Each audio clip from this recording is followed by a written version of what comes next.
Hi, I'm Maisie, and today I will be presenting all about the growth, creation, issues, and planning and delivery of Glastonbury Festival. These are the topics that I will be presenting through today, with the main aim to discuss the issues and planning of delivery at Glastonbury Festival and how these can be managed safely and successfully. Glastonbury is the largest greenfield music festival and serves as a template for other festivals, especially in sustainability, which links to their legacy, which I will be going into more depth on later on. So, an overview of Glastonbury. So, Goldblatt suggests that when planning an event, there are five W factors which must be taken into account. So, these are: why is the event being held? So, it's held to encourage and stimulate youth culture from around the world. Who are the stakeholders? So, the festival's founder, charities, sponsors, volunteers. When is the event being held? So, the next festival will be in 2025 between 25th of June and 29th of June.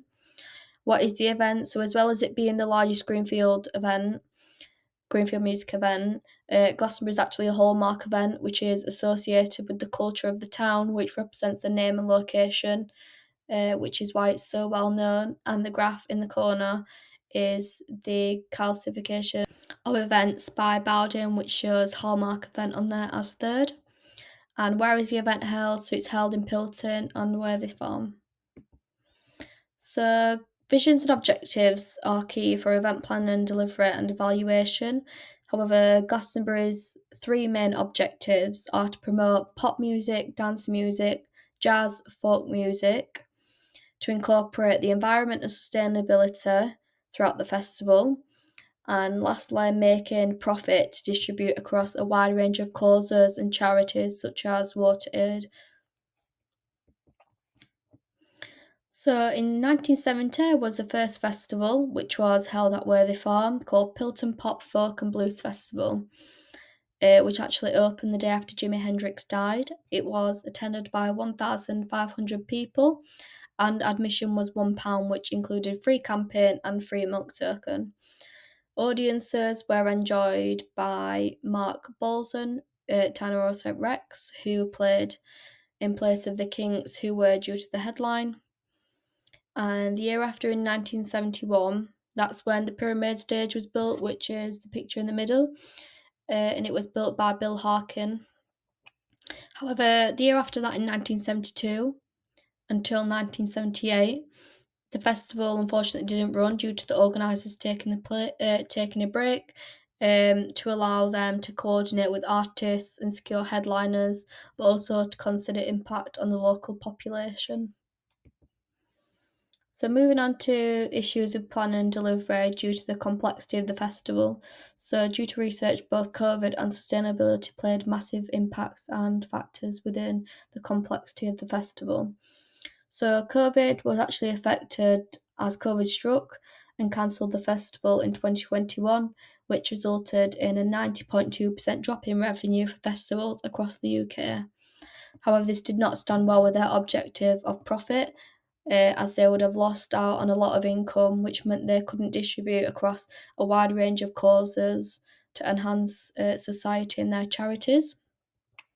So, if we look about how we can improve it, so unfortunately, as COVID struck, it was not ever thought about before. Unfortunately, no one expected the pandemic to hit. Therefore, it's quite unorganised in terms of not just ticket refunds, but the future of the event, such as will Glastonbury be back on next year? How can they manage their health and safety risks effectively? And this is actually reflected in the event today, as COVID had a massive impact on how people live. People want to get out of their houses more, attend more festivals, get more experiences, which also increases more awareness and profit, which is a huge gain for Glastonbury's objectives as well as their technologies implemented by COVID. If we look at sustainability, so Glastonbury takes a lot of sustainability factors into consideration, such as the use of compostable plates, knives and forks, the use of compost toilets, electrical vehicles for artists, and also running stages through renewable energy sources such as wind and solar. However, due to the number of attendees, so there's actually 100,000 attendees at Glastonbury Festival, It actually produces more than 20,000 tonnes of waste, but saves nearly 600 tonnes of greenhouse gas emissions. Research conducted by Manchester University reported that having paid hundreds of pounds to attend, festival goers didn't actually feel like it was their job to clean up after the festival or act in a socially responsible manner. This also showed that it was due to their tenting being left behind due to the waste. This shows that sustainability is reflected in Glastonbury Festival today, but although this is a huge saving on emissions, Glastonbury must work harder in order to implement their objectives and their vision to incorporate more elements of sustainability and to reduce this waste massively. So now we are going to look at how they can improve on their sustainability. So could they encourage attendees to stand by their objectives that they have in place? They have different objectives during the event, before the event, and after, such as so before the event, they encouraged people to think about their journey to the festival. So, could they put on shuttle buses from the nearest train stations to encourage the use of public transport or car sharing, for example? Could they discontinue tenting? So, do they have funding to build permanent structures, or could they have it as a festival where no tenting's allowed and it's just like during the day festival, there's no camping overnight? People may disagree with this as tenting's a huge part of the festival industry. However, sustainability is a massive factor to consider. And last but not least, could they educate everyone, so all the attendees, on the negative effects of the waste that they're leaving behind and the impacts that they have on the world? So, moving on to the issues and planning delivery due to the size of Glastonbury. So, both social media and crowd management are big factors within their size, both for very different reasons, which I will go into now. So, social media. So, what's great about social media is its connection with festivity, which creates unlimited opportunities for stakeholders within Glastonbury Festival. However, social media can be affected by Glastonbury initially faced negative media coverage, such as the deaths, crime, and drugs, which generated a lot of attendees and local media. Um, However, they celebrated the vibrancy and revenue from this. On the other hand, if it had been in local newspapers, the festival may have lost its license and been discontinued. So, how can we improve the negative impacts within social media? So, overall, in order to stop the bad press, Glastonbury must put a stop to these incidents occurring. To begin with, such as doing a thorough risk assessment, um, which will need to be conducted, which must address all of these challenges to put a stop to these. For example, um, this could be a crowd crush resulting in death, drugs, anything like that that I've just mentioned.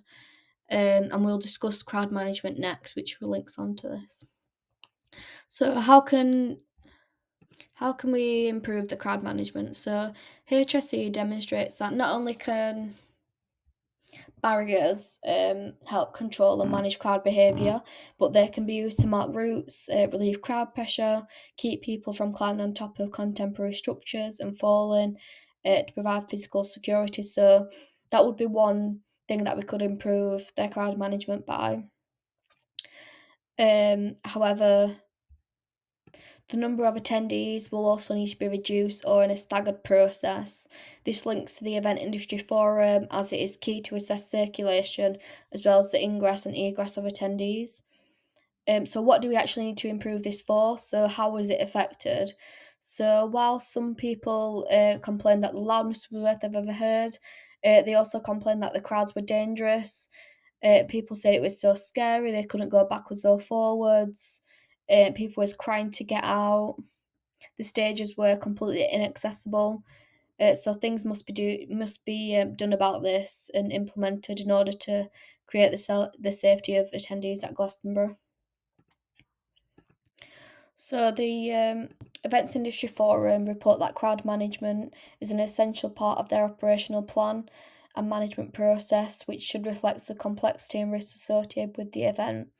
However, Glastonbury seemed to be lacking to support this. due to the social media, the bad negative impacts of these. The risks associated could be a crowd crush, overcrowding the main viewing area, and emergency crushes. So, this is an insight on how police prevent terrorism at Glastonbury Festival. It was quite an interesting video. So, moving on to the legacy goals of Glastonbury Festival. So, charity, sustainability, community, music are all big legacy goals for Glastonbury. So, Oxfam, WaterAid, and Greenpeace are Glastonbury's long standing joint charity partners and are a huge part of their festival and objectives. So, in 2023, though they donated over 1.7 million across these organisations, and they also work with small charities such as Food Cycle Young Minds, and this links to their mission to distribute money across charities. Sustainability, so the festival's dedication to sustainability and environmental consciousness is amongst its most valued aspects, due to the ban of single use plastics, encouragement of recycling, etc. Creative community, so Glastonbury is more than just the largest Greenfield music festival, it is a place that promotes individuality, creativity, community, and expression, and bringing people together. And last but not least, music. So the festival's development reflects the cultural changes that have occurred over the last 50 years. Glastonbury has stayed at the forefront of music and innovation from its hippie beginnings and its variety of genres, including rock, pop, electronic, and hip and hop, and its artists such as David Bowie, Beyonce, Rolling Stones, etc. So, a bit on the conclusion of Glastonbury. So, their development. So, just by looking at the top left photo compared to the right, it illustrates how much Glastonbury has developed over this time.